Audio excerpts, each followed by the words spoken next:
PSC ఎన్నికలో సంఖ్యాబలం ప్రకారం వెళ్లాలని ఎన్డీఏ పక్షాలు నిర్ణయించాయి. పీఎస్సీ సభ్యత్వానికి ఎన్డీఏ తరపున 9 మంది ఎమ్మెల్యేలు నామినేషన్ దాఖలు చేశారు.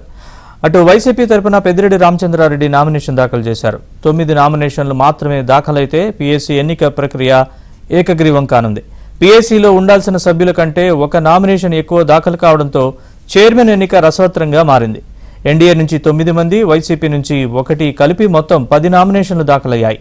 ఒక్కో పీఎస్సీ సభ్యత్వానికి దాదాపు 20 మంది ఎమ్మెల్యేల బలం అవసరం. కానీ వైసీపీకి ప్రస్తుతం కేవలం 11 మంది మాత్రమే సభ్యులున్నారు.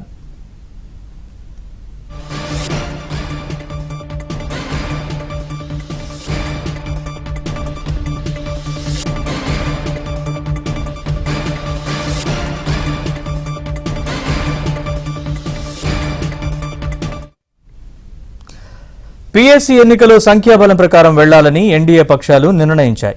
పీఎస్సీ సభ్యత్వానికి ఎన్డీఏ తరపున 9 మంది ఎమ్మెల్యేలు నామినేషన్ దాఖలు చేశారు. అటు వైసీపీ తరపున పెద్దిరెడ్డి రామచంద్రారెడ్డి నామినేషన్ దాఖలు చేశారు. 9 నామినేషన్లు మాత్రమే దాఖలైతే పీఎస్సీ ఎన్నిక ప్రక్రియ ఏకగ్రీవం కానుంది. పీఎస్సీలో ఉండాల్సిన సభ్యుల కంటే ఒక నామినేషన్ ఎక్కువ దాఖలు కావడంతో చైర్మన్ ఎన్నిక రసవత్రంగా మారింది. ఎన్డీఏ నుంచి 9 మంది, వైసీపీ నుంచి 1 కలిపి మొత్తం 10 నామినేషన్లు దాఖలయ్యాయి.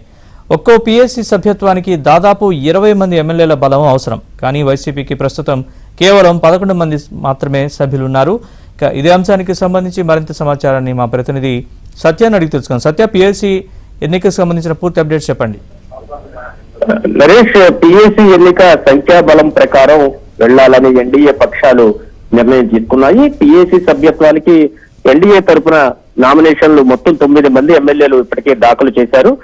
అదే సమయంలో వైసీపీ తరఫున పెద్దిరెడ్డి రామచంద్రారెడ్డి తన నామినేషన్ ను దాఖలు చేశారు. 9 నామినేషన్లు మాత్రమే దాఖలైతే గనక ఆ 9 మంది సభ్యులు పీఏసీకి ఎన్నికై వెళ్తారు. తర్వాత వారిలోంచి ప్రతిపక్షం నుంచి ఎవరైనా సభ్యుడు వస్తే గనక అతనికి చైర్మన్ గా బాధ్యతలు నిర్ణయించి అందజేస్తారు. అయితే ఈ 9 మంది సభ్యులు టీడీపీ ఏదైతే టీడీపీ, జనసేన, బీజేపీ నుంచి 9 మంది సభ్యులు నామినేషన్లు వేయడంతో, వైసీపీ నుంచి 1 నామినేషన్ వేయడంతో ఇక ఎన్నిక అనివార్యంగానే కనిపిస్తోంది.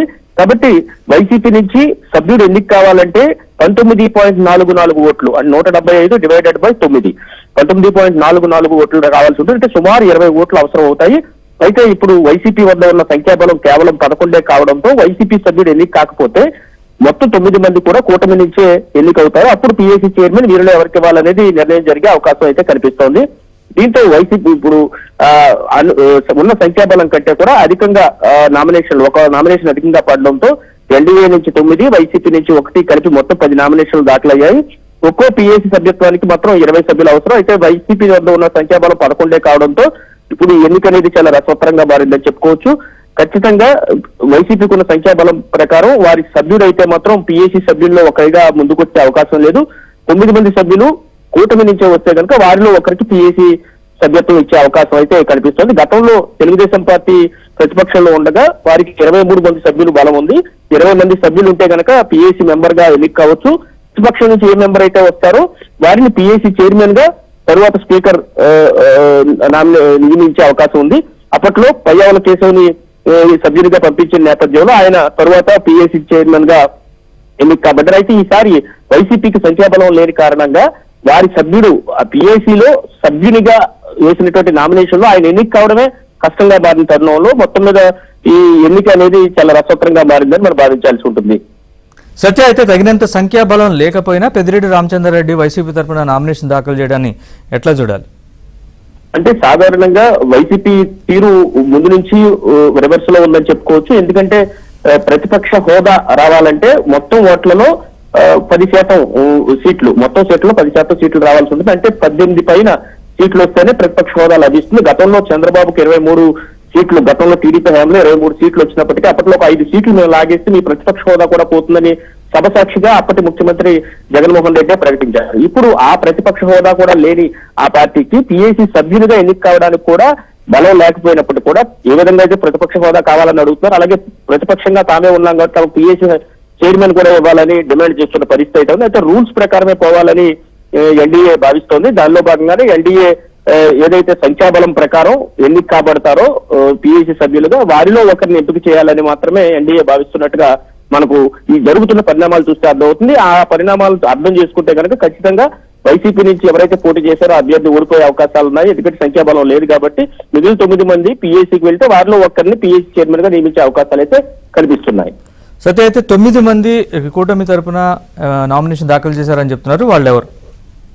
ఆ 9 మంది పేర్లు ఇంకా బయటకు రావాల్సి ఉంది. వారి పేర్లు అయితే ఇంకా పూర్తి స్థాయిలో బయటకు వెల్లడించలేదు. మరి కాసేపట్లో దానికి సంబంధించి ఒక బులెటిన్ రిలీజ్ చేసే అవకాశం ఉంది.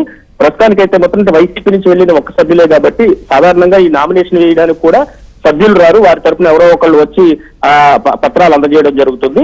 కాబట్టి టీడీపీ నుంచి కూడా టీడీపీ, జనసేన, బీజేపీ తరఫున ఆ పార్టీకి సంబంధించిన నేతలు వెళ్ళి తమ సభ్యుల వివరాలు అందజేశారు. అదేవిధంగా పెద్దిరెడ్డి రామచంద్రారెడ్డి కూడా సెక్రటరీ జనరల్ కార్యాలయానికి రాలేదు. ఆయన తరఫున వైసీపీకి సంబంధించినటువంటి సభ్యులు వెళ్లి అక్కడ ఈ పత్రాలు అయితే అందజేయడం జరిగింది.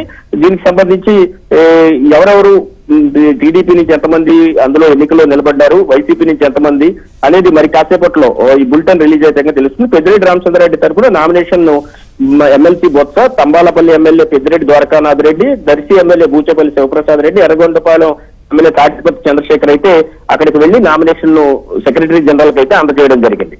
Right, thanks for the update Satya.